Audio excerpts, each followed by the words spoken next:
로마서 6장 1절부터 14절 말씀을 가지고 그리스도와 연합된 삶이라는 제목으로 하나님 말씀 증거하겠습니다. 그리스도와의 연합된 삶. 오늘 본문 로마서 6장은 로마서의 어떻게 보면 핵심장이라고 말할 수 있습니다. 성화의 근거를 말해주고 있습니다. 우리 삶에 거룩해 되는 과정, 이 성화라고 말하는데 거룩하게 되는 과정에 이론적 근거들이 나와 있습니다. 성화, 다시 말하면 거룩한 삶은 회개를 통해서 주어집니다. 그런데 회개를 하되 그냥 맹목적으로 회개 목록을 놓고 회개하기보다는 죄가 무엇이고 그 죄는 어떤 정체를 가지고 있느냐를 알고 회개하는 것이 중요합니다. 그래서 그 죄를 어떻게 이길 것인가가 우리에게 더 중요합니다. 그리스도와 연합된 삶은 바로 죄를 이기는 능력이 있습니다. 그리스도와 연합된 삶은 죄로부터 자유를 줍니다. 우리의 일상의 삶이 죄에 노출되어 있고 죄를 짓고 싶지 않고 온전히 주님을 따르고 싶지만은 죄를 이기는 삶이 쉽지 않은 것은 그 이유는 바로 내 삶에 예수님이 삶이 접목되지 않았기 때문입니다. 나무가 있는데 그 나무에 다른 종류의 나무를 가지를 딱 잘라서 내면 거기에 그 나무가 자라는 것처럼 접목되어야 되는 것입니다. 다시 말하면 그리스도와 연합된 삶을 살아가지 못하기 때문에 그렇습니다. 우리 교회는 회개와 성령의 인도하심에 강조점을 두는 교회입니다.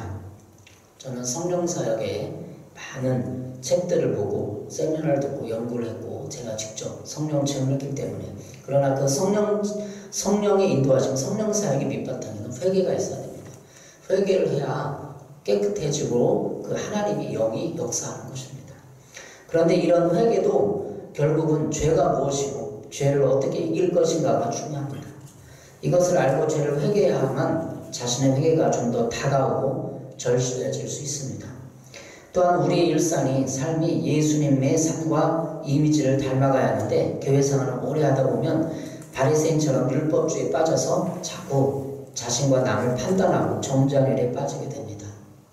교회 생활을 오래 하게 되면 기준이 생겨서 이것은 이래야 된다, 교회는 이래야 된다, 기준이 생겨서 자꾸 정죄하게 되는 것이죠. 은혜의 삶이 아니라. 이런 사람은 심한 잔소리를 합니다. 사랑은 있지만 자신이 변해되지 않았기 때문에 자신의 죄를 이기지 못했기 때문에 남을 돕고자 하는 마음이 있지만 남을 변화시키고자 하는 말은 감정이 섞인 잔소리가 되고 맙니다. 그것이 우리의 대부분의 삶이에요. 남을 돕고 싶어서 얘기를 해주는데 그것이 권면이 아니라 진정 사랑의 그 말이 아니라 잔소리가 되고 마는 거죠.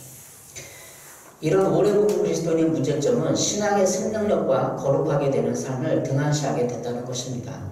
로마서 6장의 내용은 이런 사람들을 위한 이론적 근거를 제시해주고 있습니다. 그리스도인의 삶은 이렇게 질이 멸렬하는 것이 아니라 생명력 있는 것입니다. 그런데 그러한 삶을 살아가도록 하는 근거는 바로 죄를 이기는 삶입니다. 죄를 이겨야만 그런 삶을 살 수 있습니다. 6장의 내용은 죄가 무엇이고 죄를 이기는 방법을 말해주고 있습니다. 죄란, 성경이 말하는 죄란 헬라어 하마르티아에서 온 말인데 이 말의 뜻은 관역을 빗나가다라는 뜻입니다. 활을 쐈는데 관역에 딱 중심에 맞춰야 되는데 빗나간 거니까 자기는 활 중심을 딱 맞추기로 의도를 했는데 빗나가서 밖으로 나가는 거예요. 관역에 빗나가다. 그러니까 자기 의도하고 빗나가는 게 죄라는 뜻이죠. 이 죄를 해석해보면 하나님을 향한 목표를 가지고 똑바로 가야 하는데 인간의 중심이 하나님을 떠나 있는 상태, 이것이 죄입니다. 하나님을 향한 목표를 가지고 있죠.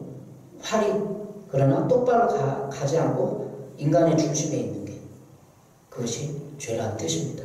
다시 말하면 하나님의 명령을 따라 순종하지 않고 자신의 뜻대로 살아가는 것을 죄라고 합니다.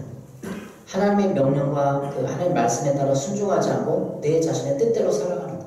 그러니까 의도는 우리를 창조한 목적은 이 땅에 보내신 목적은 하나님의 뜻대로 말씀대로 살아가기 위해서 부르심 받았어요. 그걸 위해서 창조했어요. 그런데 하나님 목적대로 살지 않고 자신의 뜻대로 내가 살고 싶은 대로 살아가는 게 인간의 근본적인 죄라는 거예요. 그러니까 윤리적이고 도덕적이고 남을 뭉치고 뭐 성질을 부리고 뭐하고 깨부시고 뭐 도둑질하고 살인하고 이것도 죄지만 윤리적인 도덕적인 죄지만 성경이 말하는 근본 죄는 하마르티아를 관역을 빗나간 것처럼 하나님의 목적의 의도에서 벗어난 거. 사명대로 살지 않는 게 근본적인 죄라는 거죠. 이 땅에 태어난 이 땅에 보내신 목적대로 살지 않는 게 죄라는 거죠. 그러면 그 죄의 개념이 넓어진 것입니다. 뭐 잘못하고 잘하고 뭐 그런 것이 아니라 죄라는 개념은 성경이 말하는 넓은 의미를 말하고 있는 거죠. 그리스도와 연합하여 죄를 다스리고 정복하는 방법을 오늘 본문은 말해주고 있습니다. 이런 삶으로 여러분을 초대합니다. 이제 6장이 그리스도와의 연합된 삶을 나눌 때 여러분의 삶 속에 그리스도와의 연합된 삶이 사라지기를 바랍니다. 그렇다면 그리스도와 연합된 삶은 무엇일까요? 오늘 본문을 통해서 찾아보고 묵상해 보도록 하겠습니다. 어떻게 하면 하나님과 분리되지 않고 연합된 삶을 살 수 있을까요? 첫 번째로 그리스도와 연합된 삶은 우리가 죄에 대하여 죽었다는 것을 아는 것입니다. 로마서 6장 2절 그럴 수 없느니라 죄에 대하여 죽은 우리가 어찌 그 가운데 더 살리요 죄에 대하여 죽은 우리 이렇게 말합니다. 2절은 죄에 대하여 죽었다고 말합니다. 1절과 2절은 은혜로 살아가는 삶을 증가시키기 위해 죄를 더 지을 수 있을까라는 거라고 반문합니다. 이 질문은 로마서 50장 20절, 5장 20절의 내용에 대한 죄가 더한 것에 은혜가 더욱 넘쳤나니에 대한 반문인 것입니다. 하나님은 죄를 져도 우리가 회개하기로 선택하면 은혜를 주셔서 죄를 사해 주시는 은혜를 베풀어 주십니다. 그렇다고 우리가 계속 죄를 짓는 것은 은혜로 살아가는 방법입니까? 그렇지 않습니다. 2절에 우리는 죄에 대해 죽었다고 말하고 있습니다. 죄를 맛본 사람은 죄가 가져다 준 고통을 알기에 은혜를 갈구하게 됩니다. 물론 죄도 순간적인 즐거움과 쾌락을 가져다 줄 수는 있지만 그 즐거움은 우리를 더욱 고통스럽게 합니다. 죄는 여러분도 알겠지만 순간적인 희열을 맛보고 쾌락과 즐거움을 줘요. 근데 그것이 딱 끝나면 심령의 양심에 내 인생의 모든 생각과 감정 속에 고통을 가져다 줘요. 죄는 쾌락을 줘, 쾌락, 즐거움을 줘. 그 순간에 도둑질하는 떡이 맛있다고 막 숨어서 막 훔쳐갖고 먹는 떡이 왜 이렇게 더 맛있어? 다른 그냥 떡보다. 그리고 우리가 윤리적인 도덕적인 죄를 불륜을 저지르고 뭐 외도를 하고 뭐 사기를 쳐서 뭐 이런 건 그 순간에 희열을 줘. 그 죄의 나름대로. 근데 탁 순간이 끝나면 허무하고 고통스럽고 양심에 부딪히고 부끄럽고 그렇게 오는 거죠. 그러니까 죄는 고통이에요. 영원한 순서에 따라서 여기 보면 죄는 고통이에요. 그 순간에 즐거움을 주지만. 근데 우리가 은혜를 더하게 하려고 죄를 필요가 없다고 오늘 성경은 말하고 있어요. 죄는 모든 관계를 파괴하고 사람을 이용하고 지배합니다. 또한 죄의 파괴력은 대단합니다. 죄는 누가 가르쳐주지 않아도 우리 본성이 죄성을 가지고 있기에 우리는 죄를 짓습니다. 애기들 뭐 태어나서 잘하는 거 보세요. 그냥 누가 가르쳐주지 않아도 죄를 져요. 인간이 창세기에 타락했다고 하는 것은 인간의 감정, 이성, 의지가 타락했다는 것입니다.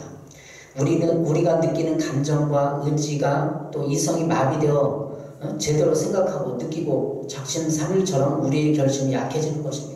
그러니까 인간이 타락했어. 그러면 내가 타락했다는, 인간이 타락했다는 존재는 내 생각과 감정이 흥크러졌고 망가졌다는 거예요. 내 의지가 약해. 작심삼일이면 알아. 하나님이 땅에 보낼 때 아담과 하와가 타락하지 않을 때는 의지가 곧았어. 하나 결단하면 하나님처럼 모든 것을 끝과 처음에 의지를 끌고 가서 결단한 대로 이루어지고 했어. 그게 인간의 모습이에요. 그런데 의지, 작심삼일 되보세요. 새벽기도에 대해서 뭐 교회에 대해서 생활에 대해서 맨날 생각을 하고 의지를 불태우지만 제대로 안 되잖아요. 우리 나락함도 있고 게으름도 있고 그래서 안 돼요. 우리 감정도 마찬가지예요. 우리 타락했다는 우리 감정이 헝클어져가고 막 왔다 갔다 막 감정의 기복이 심하고 왔다 갔다 막 믿기도 하고 막 즐겁기도 하고 이쁘기도 하고 그런 거예요. 그게 죄성을 타고났다는 거예요. 죄는 결국 하나님 중심이 아닙니다. 죄는 자기 중심입니다. 자기 중심적이기 때문에 내 생각대로 이 삼가만상을 다 주관적으로 판단하고 그 의미를 부여합니다. 하나님이 말씀한 대로 생각하는 게 아니라 내가 의미를 부여하고 내가 생각하고 내가 계획하고. 이게 하마나티아라는 죄의 근본적인 속성이에요. 자기 중심이 하마나티예요. 그래서 우리의 사역을 지금 우리가 와서 우리는 하나님께 이런 사명을, 영적인 사역을 감당했는데, 우리가 영안 사역을 보면 하나님의 관점이 그 사람한테 부어지고 이 사람은 하나님 관점을 볼 수 있어요. 하나님의 관점으로 생각하는 훈련을 하는 거예요. 죄는 결국 하나님 중심이 아니에요. 내 중심이에요. 자아 중심이에요. 우리의 자기 중심적인 생각, 감정, 의지가 다시 말하면 죽었다는 데서 출발하는 것입니다. 거룩함의 삶의 출발점은 타락한 자기 생각과 감정과 의지에서 출발하는 거예요. 자아라면 몰라요. 그냥 우리의 생각이라고 쉽게 알 수 있어요. 3, 4절은 죄에 대하여 죽은 과정들을 설명해 주고 있습니다. 세 번역 성경으로 로마서 6장 3절 4절 읽어보겠습니다. 여러분은 그리스도 예수와 연합하는 세례를 받은 우리 모두가 그분의 죽으심과 연합하는 세례를 받았다는 것을 알지 못합니까? 그러므로 우리는 그분의 죽으심과 연합하는 세례를 받음으로써 그분과 함께 묻혔습니다. 땅속에 묻혔다는 거죠. 이것은 그리스도께서 죽은 사람들 가운데서 아버지의 영광으로 살리심을 받은 것과 같이 우리도 새로운 생명 가운데서 살아가게 하려는 것입니다. 우리는 세례를 통하여 예수님과 연합되었습니다. 세례는 물속에서 죽고 다시 살아나는 것을 말합니다. 우리가 예수님을 믿겠다고 결단하고 세례를 받는 것은 예수님과 연합하는 것입니다. 그런데 예수님이 십자가에 죽으신 것처럼 죄에 대해 죽고 그분과 함께 땅속에 묻히는 것입니다. 따라서 우리는 죽은 것입니다. 세례의 의미는 이제 물에 의해서 씻겨져서 깨끗해졌다는 것을 말해줍니다. 세례가 뭐라고? 깨끗해졌다. 물에 씻겨가지고. 그러면 예수님의 죽음은 나의 죽음인 것입니다. 죽음은 죄의 대가를 지불하는 것입니다. 나의 죄의 대가는 예수님 지불해서 나의 죄는 없어졌습니다. 예수님의 죽음으로 나의 죄의 대가를 지불하고 나는 살아나는 것입니다. 나의 타락한 본성, 감정, 의지, 이성이 새롭게 된다는 것입니다. 이것이 새롭게 세례를 받는다는 것입니다. 우리의 신분은 이제 죄에 대하여 죽었습니다. 그리스도인의 진정한 신분, 그 정체성의 개념은 죄에 대해 죽었다는 것. 법적으로 내 죄의 대가는 예수님이 치르셨습니다.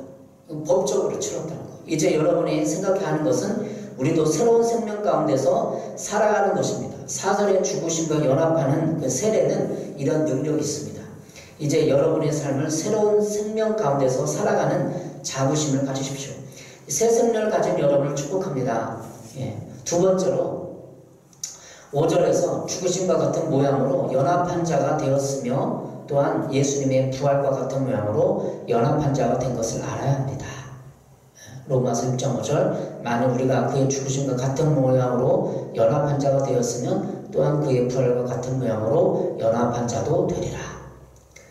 이 연합한이라는 단어 헬라어인데요. 헬라어 심프토이라는 단어는 접목된 이란 뜻입니다. 단순히 함께 자라는 것뿐만 아니라 질이 다른 나뭇가지가 한 나무에 접붙임되어 같은 성질로 변화된 것을 말합니다.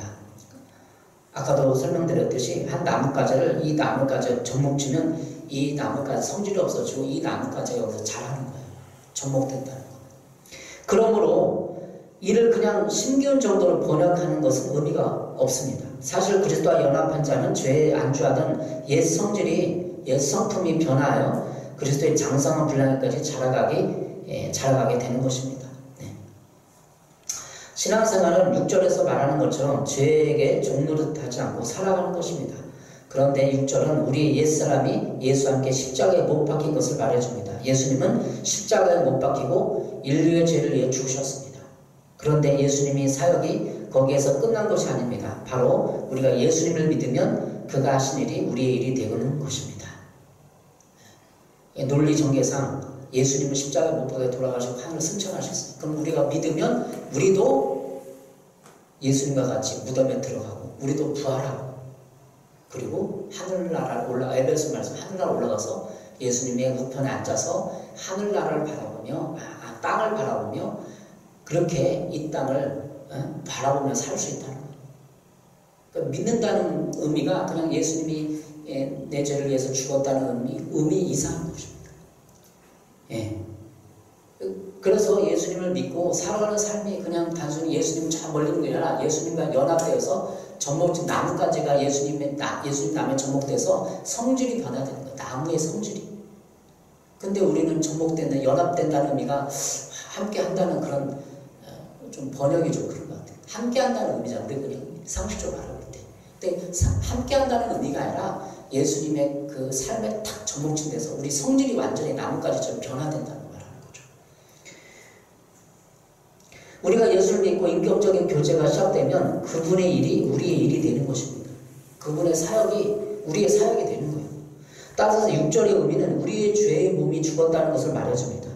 예수님이 공로가 달게 우리는 더럽혀지고 오염된 감정과 이성, 의지가 죽었다는 것입니다. 다시 말하면 이건 법적인 거예요. 한순간에 그냥 딱 우리의 감정과 이성이 새롭게 되는 게 아니에요. 예수님과 접목돼서 변한다는 것이죠. 우리는 예수님이 인격에 접목되어 예수님의 마음이 우리 마음에 부어지는 것입니다. 6절을 다시 읽어보겠습니다. 6절 우리가 알거니와 우리 옛사람이 예수와 함께 십자가에 못 박힌 것은 그러니까 십자가에 누가 못 박혔다고요? 우리 옛사람. 우리 옛날에 그 감정, 생각, 의지가 못 박힌 거예요. 내가 못 박혔다는 것은 내 마음, 다시 말하면 감정과 생각, 의지가 못 박혔다는 거예요. 옛사람이. 죄의 몸이 죽어 다시는 우리가 죄에게 종노릇하지 아니하게 하려 함이니.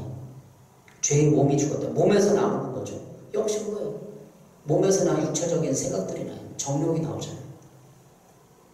다시 말하면 죄는 윤리 도덕적인 것을 초월해서 내가 말하는 우리 오늘 본문에서 말하는 이 생각과 감정과 의지를 하나님의 목표에 따르지 않는 게 죄인 거죠. 로마서 6장 7절부터 10절까지는 죄에게 종노릇하지 않는다는 선언입니다. 읽어보겠습니다. 7절 이는 죽은 자가 죄에서 벗어나 의롭다 하심을 얻었느니라. 만일 우리가 그리스도와 함께 죽었으면 또한 그와 함께 살 줄을 믿노니 이는 그리스도께서 죽은 자 가운데서 살아나셨으니 다시 죽지 아니하시고 사망의 다시게를 주장하지 못할 줄 알미로라. 그가 죽으심은 죄에 대하여 단번에 죽으심이요 그가 살아계심은 하나님께 대하여 살아계심이니. 7절에서 우리는 죄에서 벗어났습니다. 선언했잖아요. 7절에 죽은 자가 죄에서 벗어났다는 것. 그래서 의롭다 하심을 얻었습니다. 이것은 법적인 선언입니다. 그러나 그것을 누리는 삶은 아직 아닙니다. 우리는 여전히 죄를 짓습니다. 마음속으로 하나님의 의도를 벗어나서 살고 싶은 욕망도 있고 거기에 따라서 굴복하기도 합니다. 그것은 그 과정을 설명하면 법이 정해졌기 때문에 우리는 자유의 삶을 누리게 되었습니다. 그러나 여전히 그것은 법적인 조항입니다. 나의 삶은 아직은 그것을 누리지 못합니다. 그러한 원리를 잘 알았다고 해서 사라지는 것은 아닙니다. 운동을 배울 때 그 운동 원리를 알았다고 해서 그 운동을 선수처럼 잘하지는 못합니다. 우리가 어떤 테니스를 배우고 농구를 배워서 이렇게 해서 책을 한번 농구 배운 처럼 이렇게 해서 싹 넣으면 들어간다. 이론을 공부를 했어요. 근데 이렇게 탁 넣는다고 들어갑니까? 이 감각이죠. 농구공을 넣을 때 감각이잖아요. 이 감각을 익히는 거예요. 그러니까 우리 삶은 죄를 이기는 삶은 죄를 이기는 감각을 일상생활에서 익히는 거죠. 연습하는 거죠. 우리도 법이 정해졌으니까 삶에서 그 혜택을 누려야 합니다. 근데 못 누리고 있는 거죠. 8절처럼 먼저 그리스도와 함께 죽음을 누리고 주님과 예수님과 함께 무덤에 들어가서 죽음을 누려야 돼요. 죽었다는 것을 인식을 하고 내 생각 속에 감정 속에 내 감정이 죽었다는 걸 인식을 시켜야 돼요. 근데 누가 인식을 시켜주는 거죠? 자기 자신이 큐티하면서 말씀하면서 은혜 예배드리면서 시켜야 되는데 그게 쉬운 거예요? 쉽지 않은 거예요. 결국 예수님과 살아야 합니다. 내 생각과 감정을 예수님의 그 생각과 감정에 두기 쉬운 건 아닙니다. 우리의 내면에서 예수님이 부활하셨듯이 우리의 사망의 생각과 감정에서 벗어나야 합니다. 그래서 우리의 생각과 감정이 하나님과 관계를 맺으며 일상의 삶에서 그분의 느낌과 감정이 살아나야 합니다. 그러니까 우리 일상의 삶에서 우리 생각과 감정이 있어요. 거기다가 예수님의 감정과 생각이 부어져서 연합되고 이렇게 예수님의 생각이 마음이 내 마음속에 균형을 잡아서 그걸 통치하고 다스리고 주장을 해주셔야 돼요. 근데 그런 훈련을 해야 된다는 거죠. 10절에 하나님께 대하여 살아계심을 느껴 합니다. 로마서 6장 11절입니다. 이와 같이 너희도 너희 자신을 죄에 대하여 죽은 자여 그리스도 예수 안에서 하나님께 대하는 살아있는 자로 여길지어다. 살아있는 자로 여긴다는 게 뭐예요? 내가 하나님을 향하여서 내 생각과 감정을 하나님의 감정을 받아들여서 생각을 받아들이는 것. 하나님에 대하여 방향을 정하는 거죠. 우리의 생각과 감정이 우리의 것이 아닌 하나님과 교감 속에서 느껴지는 무언가가 있어야 됩니다. 며칠 전에 강원도에서 산불 소식을 들었습니다. 그냥 들었어요. 뉴스에서, 신문에서 이렇게 봤어요. 근데 그것이 그냥 내 생각과 감정에 그냥 뭔가 의미를 부여주는 거예요. 하나님이 그걸 어떻게 바라보는가라고 생각이 들어야 의미가 부여지는 거예요. 뉴스에서 들려지는 이야기가 우리의 일상의 삶에 영향을 주지 못합니다. 그러나 하나님께 대하여 살아있는 삶은 그런 산불들이 피해와 피해자들의 아픔과 고통, 그것을 진압하기 위한 사람들의 수고가 내 마음에 전달되어 하나님의 마음과 하나님의 그 관점으로 보이기 시작합니다. 그러니까 우리 일상에 이거 신앙적인 논리들이 그냥 있는 것이 아니라 적용되는 거죠. 그냥 저 생각으로 누가 불질러서 안타깝네 그 정도가 아니라 산불량 하나님이 막 부어져서 안타깝고 이런 마음이 교감 속에서 이루어진다는 거예요. 그래야만 죄를 이길 수 있다는 거죠. 이것이 하나님께 대하여 살아있다는, 하나님께 대하여 살아있는 자로 여긴다는 그 생생한 질문이에요. 12절은 이런 그리스도와 연합된 삶을 결론지어 주고 있습니다. 죄가 우리의 죽을 몸을 지배하지 못하게 하려는 것입니다. 12절 그러므로 너희는 죄가 너희 몸을 지배하지 못하게 하여 몸의 사욕에 순종하지 말고, 몸의 지배를 받게 되면 몸의 사욕에 굴복하게 됩니다. 세 번째 성경은 몸의 사욕을 몸의 정욕으로 가고 있습니다. 순종하지 말라는 말은 의미는 우리의 의지를 촉구하는 것입니다. 죄를 짓느냐 안 짓느냐는 우리의 의지에 달려 있습니다. 죄를 지을 것이냐 안 지을 것이냐는 우리의 의지가 예수님과 연합하느냐 안 하느냐에 달려 있습니다. 다시 말하면 우리의 의지로 예수님을 붙들고 예수님의 삶과 마음을 가지고 살 것이냐에 달려있는 것입니다. 그러니까 내 의지에서 예수님의 생각과 마음, 가치관으로 예수님 말씀에 따라서 살 것이냐, 내 의지를 불태우면 그게 사라지는 거예요. 왜? 예수님이 다 이루나 법적으로 남이 이미 그렇게 돼 있기 때문에. 근데 내가 의지로 그냥 내 육신의 굴복, 정욕에 굴복해서 뭐야 그냥 좋은 게 좋은 거지. 즐거운 거 추구하자. 이렇게 하면은 거기 굴복당하게 되는 거죠. 죄의 지배를 받게 되는 것입니다. 우리가 예수님과 연합해 살기를 다짐하고 의식을 들이면 죄가 우리를 지배하지 못하는 것이 오늘의 본문의 요지입니다. 복잡하게 막 설명했어요. 근데 그 핵심적인 것은 내가 예수님과 연합하기를 내 의지, 생각과 마음을 들이면 그렇게 된다는 거예요. 또한 13절은 죄의 지체를 불의의 무기로 죄에게 내주지 말라라고 말하고 있습니다. 그러므로 여러분은 13절에 여러분의 지체를 죄에게 내맡겨서 불의의 연장이 되게 하지 마십시오. 오히려 여러분은 죽은 사람들 가운데서 살아난 사람답게 여러분을 하나님께 바치고 여러분의 지체를 의의 연장으로 하나님께 바치십시오. 세 번의 성경입니다. 하나님께 바치고 여러분 지체를 의의 연장으로 하나님께 바치십시오. 이것도 의지예요. 의지. 안 바칠 거야. 그러면 할 수 없는 거야. 난 안 바치고 그냥 재밌게 살 거야 이 세상. 그러면 끝나는 거 죄에 지는 거야.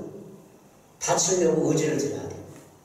의의 연장, 여러분의 지체가 뭐예요? 여러분의 마음에 있는 그 멤버들, 생각, 감정, 의지들을 말하는 거죠. 이것을 여러분 의의 연장, 옳음의 연장으로 하나님께 바쳐야 되는 것입니다. 13절이 오늘의 결론이에요. 1절부터 14절까지의 결론입니다. 여러분은 여러분의 지체를 죄에게 내맡겨서 불의의 연장이 되게 하지 마십시오. 이거요. 여러분의 지체를 의의 연장으로 하나님께 바치십시오. 13절은 불의의 무기, 의의 무기가 나옵니다. 무기 하니까 뭐가 생겨나요? 총, 화살, 활, 대포 이런 게 생겨나요.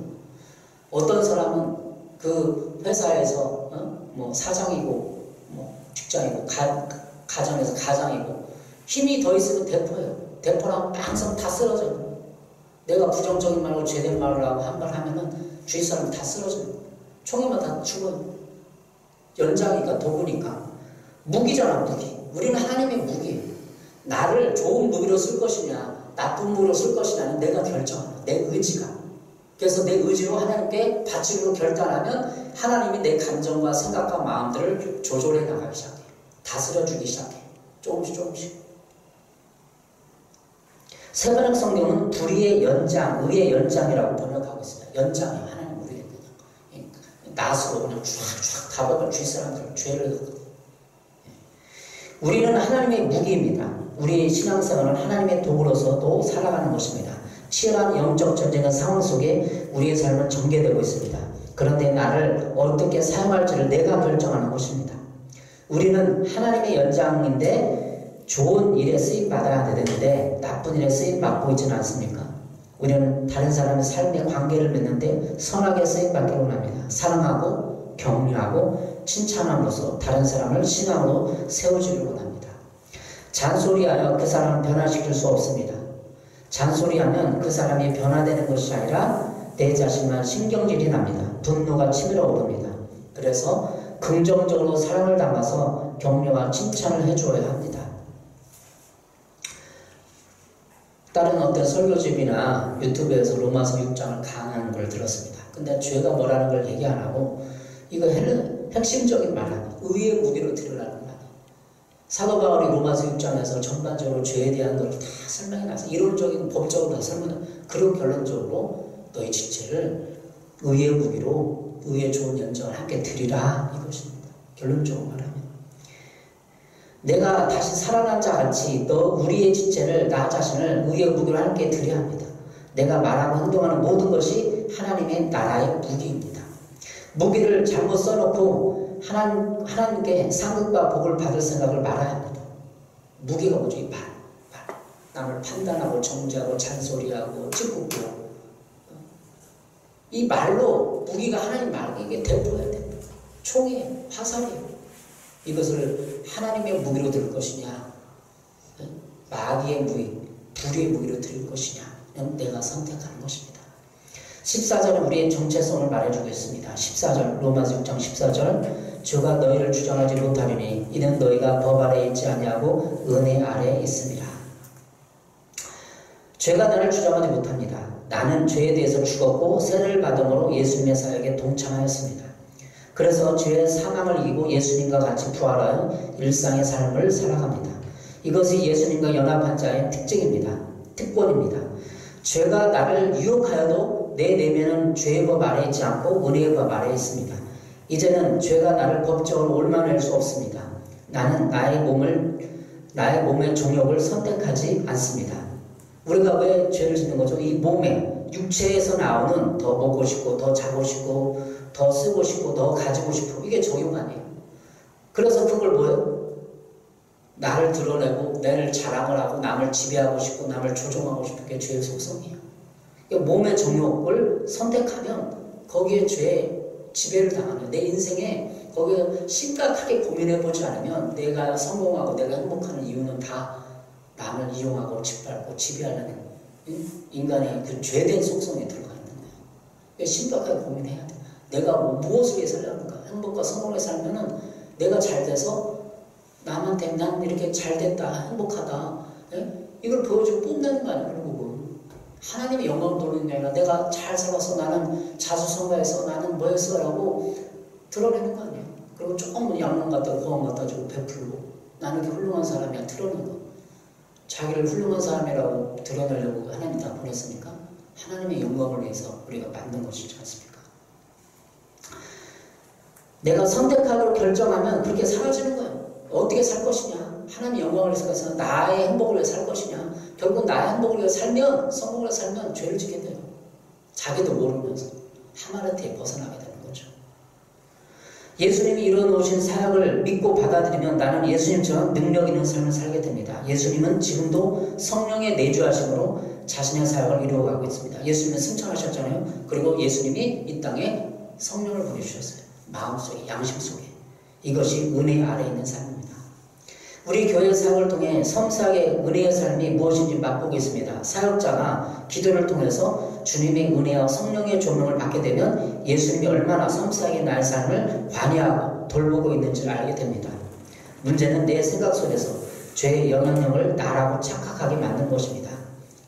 그러니까 이 땅에 보낼 때 하나님은 내 생각을 그렇게 만들지 않았어요. 근데 내 생각 속에서 더 막 먹고 싶고 더 가지고 싶고 더 막 아파트 뭐 10평 10채를 가지고 싶고 그렇게 막 성공에 집착하다 보면 남이 안 보여. 남이 내 주위 사람이 안 보여. 얼마나 힘들게 살아가는지가 안 보여. 그러니까 많은 그리스도인도 그러고 있어요 지금. 남이 안 보여. 남이 얼마나 고통하는지 얼마나 힘들게 사는지 안 보여. 자기밖에 생각이 없어. 그러니까 자기 중심적이라는 게 나밖에 모르는 거예요. 주위 사람이 안 보이는 거예요. 주위 사람의 감정, 생각, 그 사람의 입장이 안 보이는 거예요.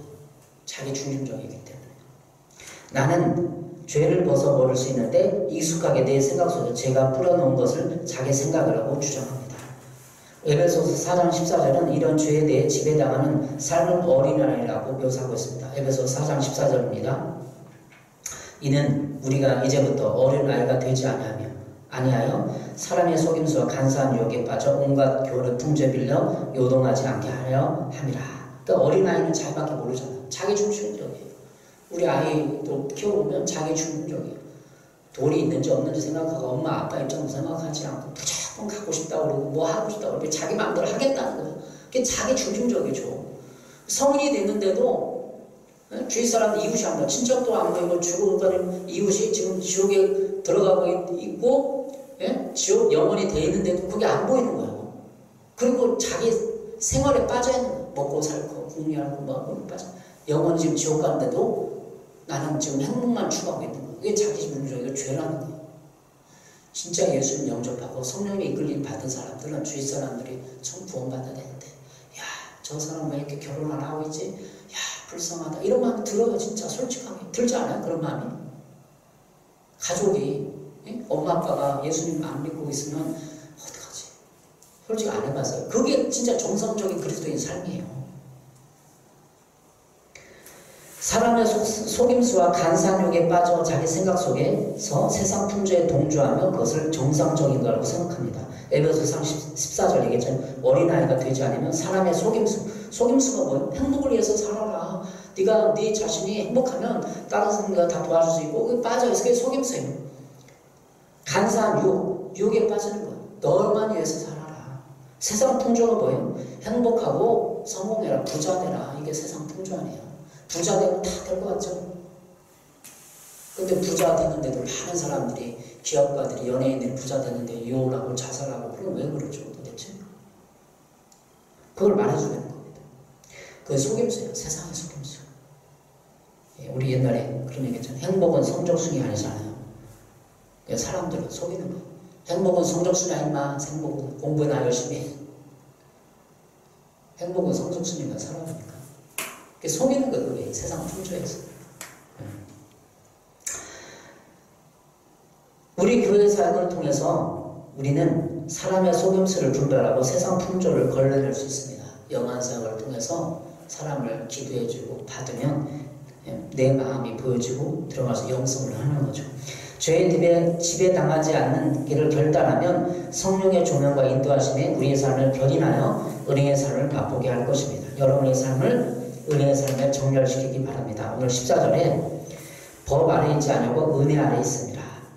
죄가 너희를 주장하지 못하리니 이는 너희가 법 아래 있지 않고 은혜. 그러니까 죄의 법 아래 있지 않은 것. 예수님이 이 땅에 십자가를 지면하면서 우리를 다 죄를 이길 수 있는 법적인 조항들을 근거를 다 마련했어요. 그럼 우리가 그것을 적용해서 살아감으로 말미암아 은혜의 삶을 살게 된다는 것입니다. 우리가 명심할 것은 죄를 이길 수 있습니다. 이제는 죄의 무게에 눌려 포기하지 마십시오. 다시 일어나 어린아이의 일을 벗고 죄의 멍에를 벗고 장성한 사람이 되십시오. 어른이 돼서 어린아이의 그 자기 중심적인 사고방식을 버려야 됩니다. 죄는 거기 나와요. 어린아이의 자기 중심적인 사고방식에서 나오는 거예요. 여러분의 마음을 불의의 연장으로 내놓지 말고 의의 연장으로 들으십시오. 모든 사람들에게 칭찬과 격려, 사랑을 실천하십시오. 사랑을 판단하고 정죄하고 지배하지 마십시오. 여러분의 말을 하나님의 도구로 사용하십시오.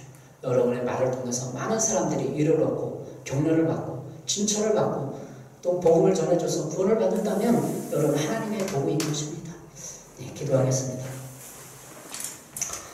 사랑해 주님, 로마서 6장 1절부터 14절 말씀을 통하여서 죄를 이기는 삶을 살펴보았습니다. 우리 것이 되게 해주십시오. 예수님이 법적으로 죄를 이길 수 있는 방법을 알려주시는데도 일상생활에서 아직 내 의지를 드리지 못했습니다. 용서하시고 죄를 이길 수 있는 결단합니다. 아버지, 우리를 의의 무기로 드립니다. 의의 대포로 드려서 많은 사탄의 권세를 깨뜨릴 수 있는 삶을 살 수 있도록 도와주시옵소서. 예수님의 이름으로 기도했습니다. 아멘.